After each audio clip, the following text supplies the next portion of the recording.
and then continue down to take it out in future time. So the week will sort of end there. Monday still being respected as the low of the week, and the week being bullish. The Monday to sort of come from here is at a sort of well-priced level when we talk about it in terms of the whole week. So from this low to this high, we're definitely sort of in the discounted area of the week. So we're at a nice well-priced level where we've, taken liquidity. And, depending on higher time frame bias, we could be ready for, another potential bullish week, or potentially a bearish week where we could see Monday range, Tuesday liquidate and have a bearish, sort of a bullish liquidation, continue bearish, Wednesday to sort of continue, Thursday to accumulate and continue, and Friday to push up and form the low of the week. And, this is sort of how the weekly cycle plays hand in hand, and it's perfect. So it's definitely worth studying, incorporate within your trading, keep an eye on it for your higher time frame, sort of top-down analysis. Just like everything, the market is a snowflake, it's fractal. Nothing's always going to play perfectly, but this is sort of high probability theory to what a usual week will do and the usual sort of characteristics of each day. So, keep in mind where you are in the market and also where you are in terms of time of day, sessions, daily cycle, weekly cycle, etc. That'll be a very big handy point. So we've kind of gone over cycles and sessions now. So next we're going to begin to get onto some of the juicy bits, which are like the proper technicals. Begin talking about algo structure, a lot on liquidity and inefficient and efficient price action, algorithmic candles, types of mitigation, traps, etc. So take a short break if you've been sort of watching this continuously. Recalibrate, go get a drink, go get some coffee, come back another day, take your notes, go over your notes, etc. Make sure it's all in the head, and then we can continue on. So we're going to be talking about liquidity now. So obviously there's quite a chunky bit to get through. Liquidity is obviously the most important aspect of the market in my trading, or if not one of the most important. And there's many forms of liquidity which we sort of use and we need to know about. And obviously the most important thing to know is which liquidity points are more important and likely to sort of play than others, to essentially help you take more winning trades and sort of getting involved in the market at better priced areas for sort of the long term, for swing moves, stuff like that. These really high probability, sort of higher time frame, directional sort of trades. We've got to talk about algo structure, which is essentially the way to derive how the market moves in its most common sort of format. Inducement. We're going to talk about inducement. We're going to talk about internal range liquidity, which is slightly different. And obviously we're going to be talking about the most common form of liquidity, which is structural liquidity and liquidity voids. So probably best to sort of get some definitions, and sort of look into what actually is liquidity. So I think I discussed this at the beginning of the recording, but essentially a way that will sort of make it easy to sort of remember and learn. Let's write it out just to sort of get it down. So liquidity is data. So the algorithm will view all liquidity as data. What do we actually mean by data? Well, data equals orders. So liquidity is just data, and data is orders and transactions which exist in the market at a specific magnitude of orders. So a certain amount of capital at a certain price level, and the algorithm views liquidity as data, since it uses mathematical calculations and AI to sort of base its movement off of, as we discussed the algorithm doesn't know what a chart looks like. The algorithm doesn't know highs and lows or structure. It just knows data in the sense of at a certain liquidity point, there's a certain amount of orders. And at another sort of price level, there's a different amount of orders. And obviously, essentially, some liquidity is more important than others. Well, that's going to be the areas where there's going to be higher amounts of data that exist at that point, or higher magnitude of orders that exist at a point compared to the other. And in terms of sort of imbalance and rebalance in the market, when you have two separate liquidity points, say we have a market movement of this much, so the market is dropped by this much, we will have liquidity, all transactions all the way, loads and loads, millions, trillions, billions of USD of capital just all the way throughout every single sort of price of leg, throughout every single time frame, from the market's fractal, of course, so throughout every single time frame is orders and transactions occurring. Each candle can be seen as its own individual sort of time frame of transactions, and we can derive imbalance from differences in amount, differences in the magnitude of transactions. So, for example, in this amount of price movement, this volume of price movement, say we have a block of transactions this big here, and then we have some blocks of transactions like this. We can see that we have significant liquidity at these points,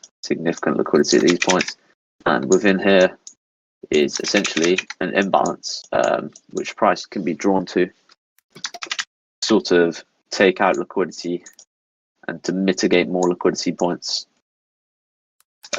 which it's a sort of just an easier way to break it down from an algorithmic perspective, and what the algorithm will see compared to what we actually see. Obviously, this would be then reflected onto a chart, and we would see actual price movement where we will see significantly more liquidity at these areas, and less liquidity areas such like this. Obviously we're going to go very much in depth into all this, look at the chart and stuff, but I just wanted to give a sort of short diagram into this. So yeah, as we stated earlier, the three main types of liquidity: structural liquidity and voids, and sort of algo structure, which is the main essential ways the market moves. And then we've got inducement, which is a way in which we can sort of get involved. We're going to look at inducement by definition, and then get into the sort of chart details of it and how to trade it, and also how it's one of the most high probability ways to sort of take trades, and base your analysis off. And then finally, internal range liquidity, which is slightly different, slightly less common and less used, but high probability in a sense, but of course in certain market conditions. So we're going to look at sort of conditions of the market in which sort of liquidity points you want to be using at certain times.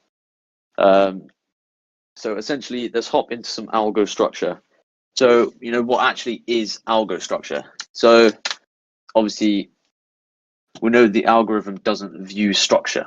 The algorithm doesn't see price. A chart is just a graphical way to represent data. The algorithm doesn't see this. The algorithm sees orders at specific price levels. It sees numbers. The way that sort of general structure can be mapped could look like this. A series of high lows, high highs. This is how sort of people deem bullish and bearish structure. But in terms of an algorithmic perspective, we know that the market moves and operates based upon liquidity. And where does liquidity exist? Well, the first place we're going to learn that liquidity exists is the most obvious. Literally, above and below every single structural point. Obviously, the higher time frame the structure, the more important. So, higher time frame structure is going to store more liquidity than sort of this internal liquidity. And this is where we're going to talk about when you play sort of algo structure compared to internal range liquidity. Like for example, why would you not take a buy off of this low? instead of taking a buy off of some internal liquidity in here. We're going to talk about all this stuff and how to know when to use each one. But essentially, let's map some algo structure. So this is when price liquidates. It doesn't form perfect structural highs and lows as the market or people teach and trade these perfect sets of sort of highs and lows in the market. Algo structure is the movement of price action like this, where highs and lows are liquidated. However, the sort of trend remains the same. So in a bearish market, obviously the trend remains bearish, but to sort of harvest liquidity to continue the price movement, price will move in a specific way like this, where liquidating these highs to continue the market down to the next sort of draw on liquidity in that trend. So in this case would be this low. So we take a high, this high gives fuel to continue, push the market down, build up some more liquidity, come back, reprice into this level, continue down, come back up, take out more liquidity, continue down. And obviously it's the same for bullish structure. We have liquidations on different price movements where these are the sort of positions that we want to be entered in the market to trade. We don't want to be trading, we don't want to be looking at every single order block like this. We don't want to do that because you will get liquidated. If in a sense of high probability trading, you don't want to be having all these striped pajama sort of order blocks over your chart. You want to know, how do I sort of identify the high probability levels in terms of liquidity and algo structure to sort of continue on, and have this high confidence in your sort of trades that the market or the algorithm has harvested enough liquidity to be able to continue driving the market to the next draw on liquidity and eventually, higher time frame levels that, you should always have a bias around and a reason why you're sort of taking a trade. And that should be based around higher time frame liquidity, which we're going to be talking about top-down analysis later on anyways. Let's just go and have a little look on some charts and sort of identify this in a live market. So just looking at some markings on EU, which we have, we can see how these swing positions, these high probability swing positions, which these are the areas we want to be sort of getting involved in. They always come from very strong liquidations. So the market building liquidity, we've built a set of equal highs. So in terms of mapping structure,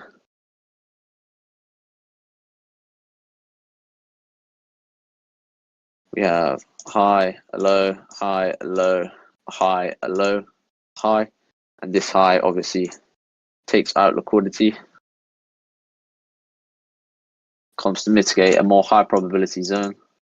So instead of looking at zones like this, we're using liquidity to our advantage. Price trades up to this zone, we get a very nice rejection. No candle body closes above the liquidity or inside the zone.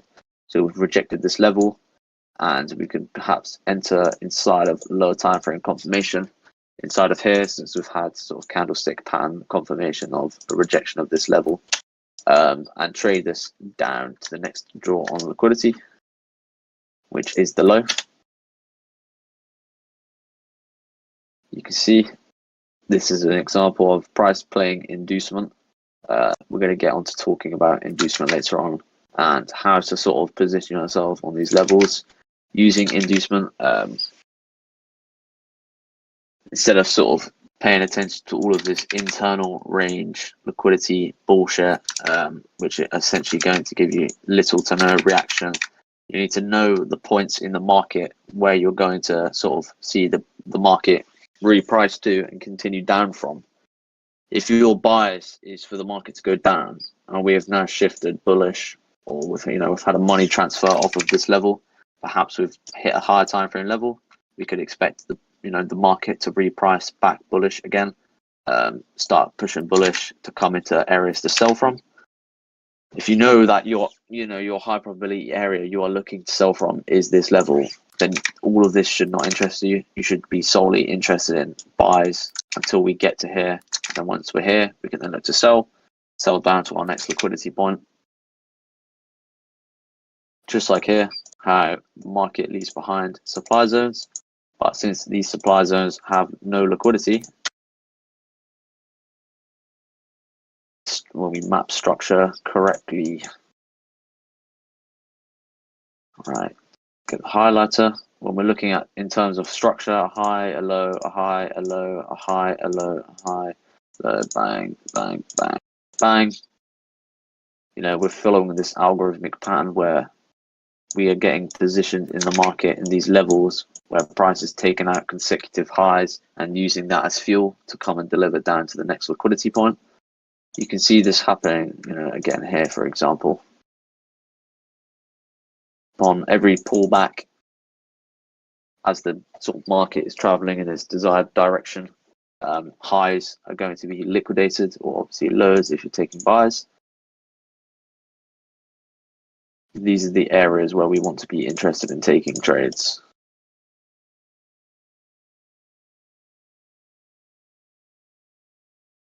Where consecutive highs and liquidity points are being taken out, and structures essentially being disobeyed, areas are being swept and then rejected from. These are likely areas to sort of want to take trades from.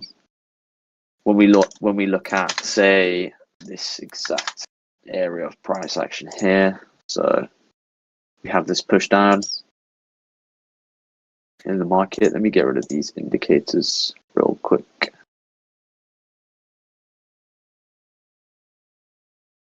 We have this push down in the market, this whole leg of price. We see that around the EQ of this point, so around the midpoint of this range, we have this subsequent liquidity. Price comes in, sweeps above the liquidity, we get this rejection, and we continue down. The market doesn't play supply zones like this because the market operates on liquidity, and there's no liquidity inside of here. The nearest liquidity point is this high here. So the market isn't going to be interested in playing this level. The market is going to want to come in, fake it out probably, and continue down. But the main idea is that the market is going to want to use this as liquidity to continue down. Just like here. The market moving based off of liquidity, etc. This happens on all time frames. You can look at it all the way through. It's a fractal sort of concept. The market moves the same throughout every single time frame. So the 1M structure, 1M algo structure, 5M algo structure, daily, 4 hour, 1 hour, 15M, monthly, weekly, everything. It's all going to be the same. These are where you get your high probability entries, where you want to be getting involved off of these structural liquidations, where we have highs, lows, bang, liquidity being taken, and we continue. Structure being violated. SMC traders view this as what? Change of character, potentially the market showing intent to shift bearish. They may be looking at supply zones. The market continues to push, whereas actually this was just a grab of inducement coming into a deeper level, taking liquidity. The market takes liquidity. It uses the liquidity in here, which is what we call the money transfer. We're going to talk deeper on into this, but essentially the money, the data, the orders that exist here get liquidated, transferred inside of here. They're transferred into the hands of the algorithm. The algorithm uses it to continue to push the market into its desired higher time frame direction, higher time frame liquidity, etc.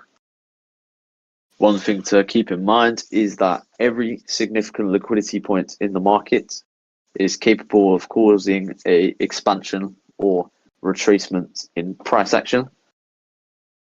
Every sensitive level has the potential to cause pullbacks and continuation trades throughout the day in terms of structure. The potential to cause bullish moves. We have higher time frame level, which could be potential to cause bearish move, then continue up.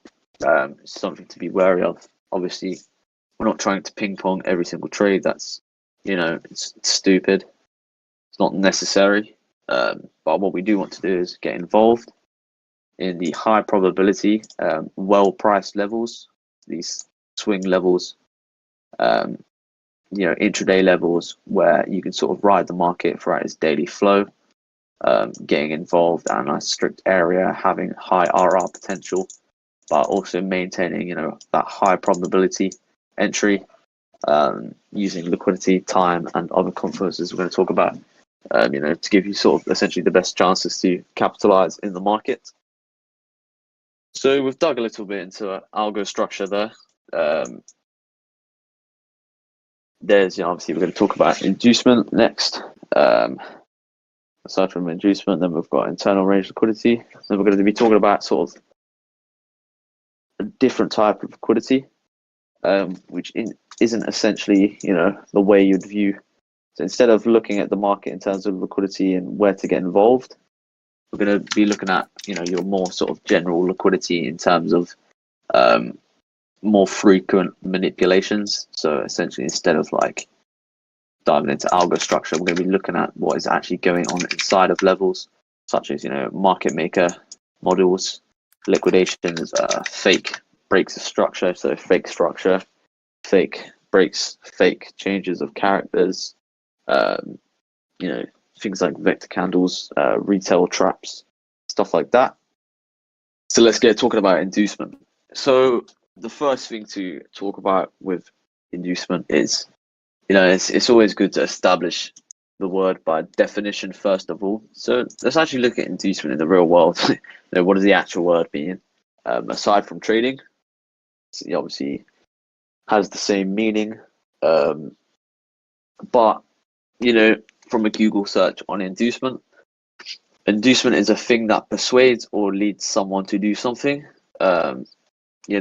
or a type of bribe, some type of encouragement, some incentive, temptation, or some sort of attraction. You can see similar words there. Something that sort of encourages someone to do something. So obviously in terms of a market, inducement, the word inducement in a market is a sort of market condition where someone is incentivized or inclined to sort of enter a trade, a buy or a sell, due to certain price movements. So someone could be induced to take a sell off of this level.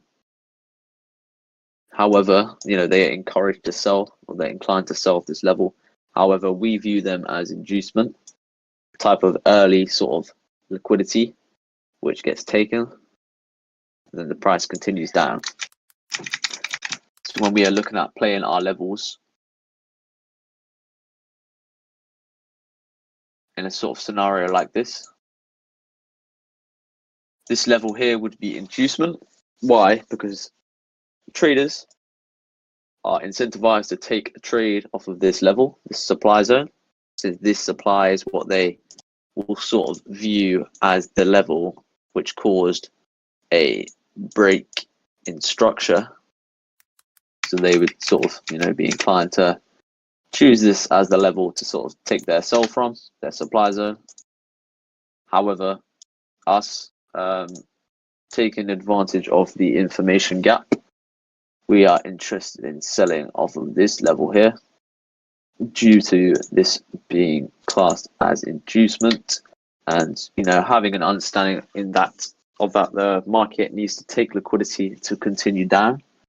When we have this pullback into price, this mitigation gets liquidated, price takes out the inducement, and we continue to our next point of liquidity and towards our higher time frame target. So this is what we would call inducement. Liquidity before our POI.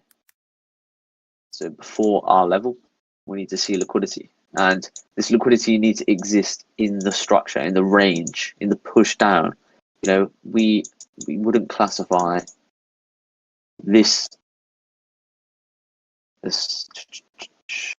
We're not calling like this inducement here, because this isn't inducing anyone to sell. The actual zone itself is what is inducing people to get involved into sells.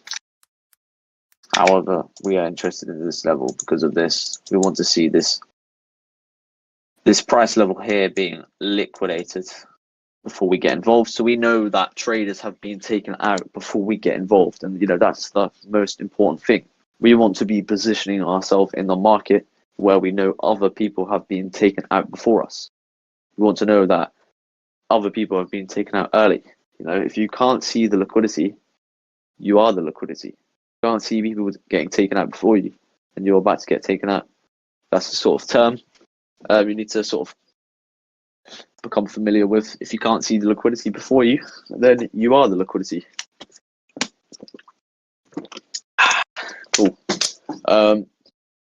There's also other ways which traders may be inclined to get involved, not just smart move traders. We also have our good old support and resistance traders, in a sense. We may be getting involved off of this level here, which we've had here, here, and here, getting into sells. You know, maybe we have other levels like this, whereas we are more inclined to take this level up here due to the nature of it. So yes, there is other types of inducement. There's a type of inducement which can happen, which, you know, doesn't occur inside of this range. We're going to dive into this deeper, but I'm just going to drop it real quick, just very briefly.